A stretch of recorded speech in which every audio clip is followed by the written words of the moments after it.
था, जो लड़कियों को उठा के ले जाता था, वो मान सम्मान वापस कर सकता है? उस दौरान ये आपके भाई या बहन नहीं होते, तब भी ये लोग शांत थे और कुछ नहीं बोल रहे थे। तो आज बात करते हैं संदेश खली की, जो कि बांग्लादेश बॉर्डर से बहुत क्लोज है और वेस्ट बंगाल का पार्ट है। और आज जो भी संदेश खली में हो रहा है वो कोई नई बात नहीं है, बहुत कुछ वहाँ पे होता आया है और बहुत कुछ वहाँ पे होता रहा है। लेकिन नॉर्मल इंसान कहाँ आजकल इतनी न्यूज पढ़ता है और कहाँ इतनी न्यूज आजकल देखता है। ज्यादातर लोग आजकल शॉर्ट्स में या फिर रील्स में ही लगे रहते हैं। शॉर्ट्स या रील देखना बुरी बात नहीं है, लेकिन अगर आप इन्फॉर्मेटिव कंटेंट देख रहे हो, नॉलेज को इंक्रीज करने के लिए, तो ये बहुत अच्छी चीज है। कम से कम आप कुछ सीख रहे हो। लेकिन अगर आप ऐसा नहीं कर रहे हो तो आप सिर्फ डेटा और टाइम को वेस्ट कर रहे हो। एनीवेज तो टॉपिक पर आते हैं, तो संदेश खली जो है इसको आप एक विलेज टाइप मान सकते हो। इस टाइम पे जो भी इंसिडेंट संदेश खली में हो रहे हैं, इस सब के बीच आपको एक नाम जानना बहुत जरूरी है, जो कि काफी चर्चा में है, और ये नाम है शाहजहां शेख। शाहजहां शेख के बारे में बहुत सारी बातें चल रही हैं। ये बेसिकली टीएमसी पार्टी, जो कि ममता बनर्जी की पार्टी है वेस्ट बंगाल में, उसकी एक यूनिट का हेड है। 2019 में जब वेस्ट बंगाल में लोकसभा चुनाव चल रहे थे, तो उस दौरान बीजेपी और टीएमसी पार्टी के लोग आपस में सिर्फ झंडे के ऊपर लड़ पड़े थे कि एक पार्टी दूसरी पार्टी का झंडा उतार रही है। तो इतना ज्यादा क्लैश हुआ था, इतना ज्यादा विवाद हुआ था कि बहुत सारे लोग इंजर्ड हुए थे और बहुतों ने अपनी जान गंवाई थी दोनों साइड से। और इसी दौरान शाहजहां शेख पर मर्डर्स के चार्जेस भी लगे थे। और इसके अलावा शाहजहां शेख पर ईडी की तरफ से भी कुछ मामले चल रहे हैं, जैसे कि राशन डिस्ट्रीब्यूशन स्कैम। और इसीलिए ईडी ने 5 जनवरी 2024 को रेड भी डाली थी। और इसी दौरान ईडी पर एक समाज विशेष के लोगों ने भीड़ के रूप में आके अटैक भी कर दिया था। ये कुछ इमेजेस हैं उस दौरान के। तो इस पहली इमेज में आप देख सकते हो एक गाड़ी है, ये बेसिकली ईडी की गाड़ी थी उस दौरान। और दूसरी इमेज में जिसे आप देख रहे हो, जो कि खड़े हुए हैं, ये हैं वेस्ट बंगाल के गवर्नर, और जो स्ट्रेचर पर लेटे हुए हैं ये हैं ईडी टीम के मेंबर उस दौरान के। एनीवेज इस तरह के इंसिडेंट आपको बहुत कम और मैं कहूँगा रेयरली आपको देखने को मिलते हैं कि ईडी की टीम पर किसी ने अटैक कर दिया हो, लेकिन वहाँ पे किया था।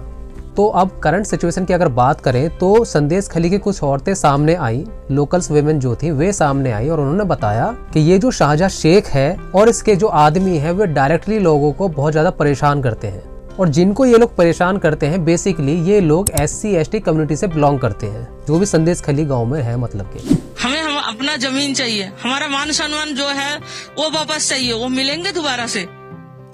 जो हमें उठा के पीटता था, मारता था, जो लड़कियों को उठा के ले जाता था, वो मान सम्मान वापस कर सकता है क्या? कौन कौन करता था? नाम क्या है? ये शाहजहां, उसके वाहिनी में है शिबू, उत्तम, संजू, रंजू। तो इन लोगों की जमीन पर शाहजहां शेख ने और उसके आदमियों ने कब्जा करके रखा हुआ है। और इसके अलावा इन लोगों से मारपीट करना और औरतों के साथ सेक्सुअल असॉल्ट करना, इस तरह की चीजें भी ये लोग करते आए हैं और अभी भी कर रहे थे। क्योंकि ये सब अब से नहीं चल रहा है, ये सब बहुत सालों से वहाँ पे चल रहा था।